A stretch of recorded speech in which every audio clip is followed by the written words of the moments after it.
오늘 주신 말씀에 근거하여 부활주일이 기다려지는 이유라는 제목으로 하나님의 은혜를 함께 나누고자 합니다. 대통령 탄핵 사건과 미국의 높은 관세 부과 정책으로 모든 것이 뒤숭숭합니다. 우리를 둘러싼 정치, 경제 등 사회 전반에 걸친 분위기가 우리를 걱정스럽게 만들고 앞날에 대한 불안과 걱정이 우리를 짓누르고 있습니다. 보리떡 5개와 물고기 2마리로 5,000명을 먹이신 후 예수님께서는 제자들을 재촉하여 갈릴리 호수 건너편 벳세다로 가게 하시고 자신은 기도하러 산으로 올라가셨습니다. 날이 어둡고 큰 바람이 불어 제자들이 힘겹게 노를 젓는 것을 보시고 예수님께서는 물 위를 걸어 제자들에게 가셨습니다. 예수님께서 물 위를 걸어 오시는 모습을 보고 제자들은 예수님이 유령인 줄 알고 겁에 질려 소리를 질러 댔습니다. 그때 우리 예수님께서 겁에 질린 제자들에게 하신 말씀, 안심하라, 내니 두려워하지 말라라는 말씀이었습니다. 불안과 두려움이 우리를 휩싸고 있는 이 시대에 예수님의 이 말씀, 안심하라, 내니 두려워하지 말라라는 그 말씀을 우리는 듣고 싶습니다. 우리를 둘러싼 환경이 아무리 절망적인 상태가 된다 하더라도 안심하라, 내니 두려워하지 말라는 예수님의 말씀이 우리와 함께 있다면 우리는 언제나 넉넉하게 고난을 이겨낼 수 있습니다. 우리가 함께 읽은 요한복음 16장, 오늘 본문 말씀은 예수님께서 잡히시기 전 6월절에 최후의 만찬에서 제자들에게 하신 말씀입니다. 이 말씀은 우리에게 힘과 용기를 가져다 줍니다. 16장 16절에서 예수님께서는 조금 있으면 너희가 나를 보지 못하겠고 또 조금 있으면 나를 보리라 라고 말씀하셨습니다. 수수께끼와 같은 알쏭달쏭한 말씀입니다. 예수님의 부활을 알고 있는 우리들은 이 말씀이 무슨 의미인지를 알지만 당시의 제자들은 이 말씀의 의미를 몰랐습니다. 조금 있으면 너희가 나를 보지 못하겠다는 것은 예수님의 십자가에서 죽으심을 가리키는 말씀이고, 또 조금 있으면 나를 보리라라는 것은 부활하신 예수님을 보게 될 것을 가르쳐 주신 말씀입니다. 제자들이 겪게 될 근심이 기쁨으로 변하게 될 것에 대한 설명을 예수님께서는 21절에서 임신한 여인이 해산할 때가 다가오면 근심하게 되지만 정작 아이를 낳게 되면 새 생명이 탄생한 기쁨으로 아이를 낳을 때 겪었던 고통을 잊는 것처럼 예수님의 부활이 주는 영원한 새 생명이 가져올 기쁨을 설명하여 주신 것입니다. 예수님의 십자가에서의 죽음이 우리를 곡하게 하고 큰 슬픔에 잠기게 하지만 예수님의 부활은 우리의 그 슬픔과 근심이 도리어 기쁨이 되게 만들어 줍니다. 요한복음 13장부터 17장은 예수님의 6월절 최후 만찬에서 잡히시기 전까지 예수님의 제자들을 향한 가르침을 담고 있습니다.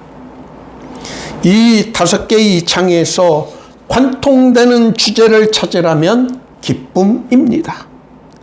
예수님은 15장 11절에서 내가 이것을 너희에게 이름은 내 기쁨이 너희 안에 있어 너희 기쁨을 충만하게 하려 함이라 라고 말씀하셨습니다. 이 기쁨과 우리들이 기뻐하는 것이 오늘 본문에 집중적으로 나타나고 있습니다. 예수를 믿는 부활의 신앙은 언제나 우리에게 기쁨을 가져다 줍니다. 그리스도인의 특징 중 가장 두드러진 것은 우리를 둘러싼 환경과 상관없이 언제나 기뻐하는 것입니다. 그 기쁨의 근원이 바로 부활하신 우리 주 예수 그리스도이시라는 것을 요한복음은 우리들에게 가르쳐 줍니다. 이 진리를 누구보다도 확실하게 깨달았던 바울 사도는 데살로니가 교회의 성도들에게 항상 기뻐하라, 쉬지 말고 기도하라, 범사에 감사하라, 이것이 그리스도 예수 안에서 너희를 향하신 하나님의 뜻이라고 하였습니다. 기뻐하는 것이 부활의 신앙을 가진 그리스도인의 삶의 모습에서 보여져야 합니다. 우리가 이 기쁨을 누리기 위해서는 예수님께서 나는 포도나무요 너희는 가지라고 하신 말씀처럼 우리는 영적으로 예수 그리스도와 연합되어 있어야 합니다. 이를 위해서는 우리는 예수님의 계명을 지켜 예수님의 사랑 안에 거하여야 합니다. 우리가 온전히 예수 그리스도와 연합되어 있을 때 예수님의 기쁨이 우리 안에 있게 되어 우리의 기쁨이 충만하게 되는 것입니다.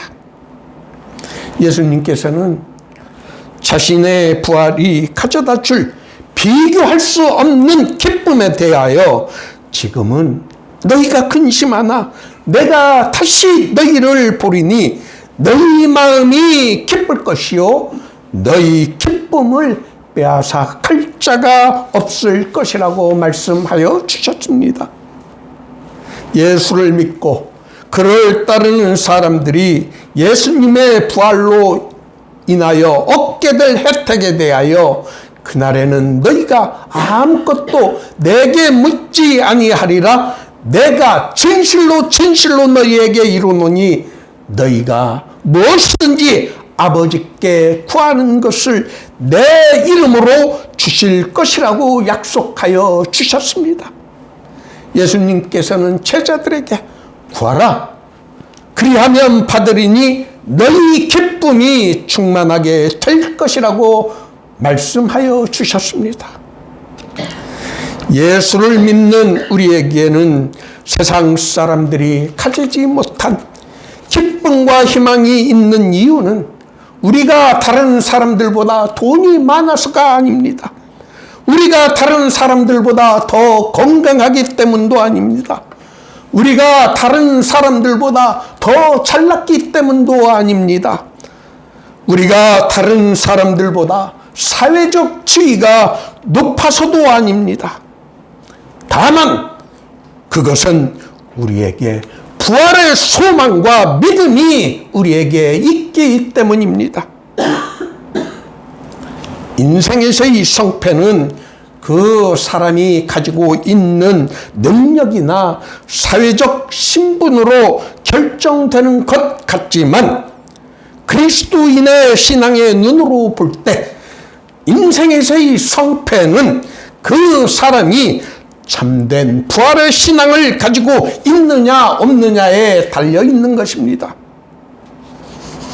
우리의 현실을 돌아보면 답답하고 암울해 보이지만 우리에게 기쁨과 희망과 용기를 우리에게 줄 수 있는 것은 바로 우리에게는 예수님의 부활의 신앙이 우리에게 있기 때문입니다.